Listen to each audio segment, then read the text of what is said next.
আল্লাহ বলে ইয়া রাসূলুল্লাহ কিয়ামত পর্যন্ত আবু জেহেলের যারা হবে তারা সব সময় কাজ করবে তিনটা। জোরে বলেন কয়টা? তিনটা। আরো জোরে? তিনটা।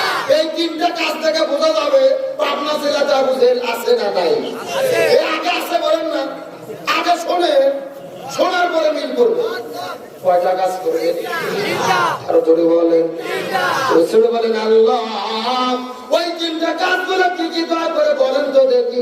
রাসূল বলে আল্লাহ বলে ইয়া রাসূলুল্লাহ আপনি ভালোভাবে জেনে নেন, বোঝার চেষ্টা করবেন। এই তিনটা কাজের মধ্যে প্রথম নম্বর কাজ হলো এই জমিনের মধ্যে যারা কোরআনের হক কথা বলবে, কোরআনের সত্য কথা বলবে, এই দুনিয়ায় দিন প্রতিষ্ঠার কথা বলবে, জালিমের জমিনের বিরুদ্ধে কথা বলবে, প্রথম নম্বর কাজ হলো যারা যারা কোরআনের হক কথা বলবে তাদেরকে তারা জেলের ভেতরে বন্দী করবে। আজকে আমার দেশের মধ্যে আলিমেরা জেলের মধ্যে বন্দী হয় কি হয় না? এই বাংলার জমিনে বাঘের মতো সিংহের মতো গর্জন দিয়েছে জালিমের জুলুমের বিরুদ্ধে যিনি কথা বলতো সাইকুল হাদিস ইবনুল সাইকুল হাদিস আল্লাহ বাবা মুনুল হক। আরো জোরে বলেন। বক্তার নামে পরিচিত রফিকুল ইসলাম মাদানী।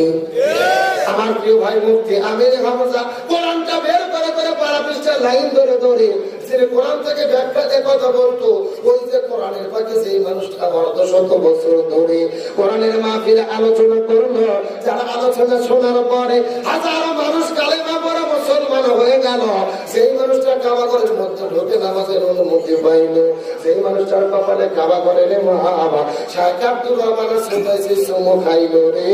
ওই কোরআনের পাখিটা 13 বছর ধরে জেলের মধ্যে বন্দী থাকার পরে বিনা চিকিৎসায় বিদায় চলে গেল। এই যে আলেমরা জেলের মধ্যে বন্দী হয়, আলেমদের কোনো অপরাধ নাই, তাদের অপরাধ হলো একটা এই জমিনের ভেতরে তারা কোরআনের আসল তাবলীগ করেছে। এটা হলো আসল তাবলীগ। আর আমরা 40 বছর ধরে তাবলীগ করতেছি। জেলে যাওয়া তো দূরের কথা, একটা পচা দিব তোর মাথার উপরে মারে না। কথা কর না কেন? তাবলীগ কাকে বলে, ও কত প্রকার কি কি আজকে উদাহরণ সব বুঝে তারপরে বাড়ি যাওয়া লাগবে। বুঝে এটা কয়টা কাজ করবে? আর ধরে বলে বাংলার মুসলমান কবির মনোযোগ বোঝার চেষ্টা করবেন। আবু জাল্লাহ তিনটা কাজ করবে। প্রথম নম্বর কাজ হলো কোরআনের হক কথা যারা বলবে তাদের জেলের মধ্যে বন্দী করবে।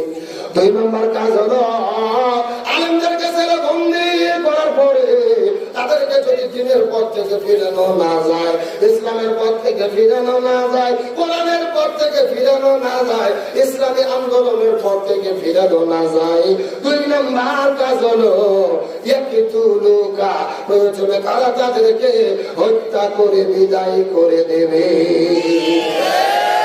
এই বাংলাদেশ ইসলামী আন্দোলন করার কারণে, এই জমিনে দিন প্রতিষ্ঠার কথা বলার কারণে ইসলামী আন্দোলনের বীর শিবাসালাদের গলার ভেতরে হাসির দড়ি ঝুলাইয়া বিদায় করে দেওয়া হয়।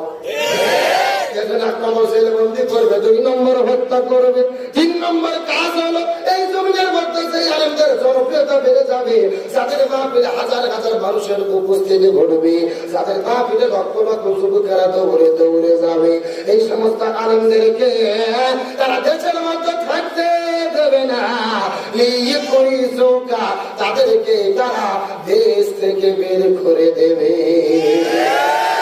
এই বাংলাদেশে মাত্র 5 বছরের ব্যবধানে কোটি কোটি মানুষের ভেতরে যিনি জনপ্রিয়তা অর্জন করেছিল আমার প্রিয় ভাই মিজানুর রহমান আল আজহারি। বলেন জনপ্রিয়তা অর্জন করার কারণে দেশের মধ্যে থাকার জায়গা হলো না, তাকেও বাংলাদেশ থেকে মানুষের যাইতে বাধ্য করা হলো। এই জন্য আবু জাল্লাহ 3টা কাজ করবে। 1 নম্বর জেলে বন্দী করবে, 2 নম্বর দেশ থেকে বের করে দেবে, 3 নম্বর হত্যা করে বিদায় করে দেবে। এই 3টা কাজ আজকে যারা করতেছে এরাই হলো আবু জেহেলের যোগ্য উত্তরসূরি।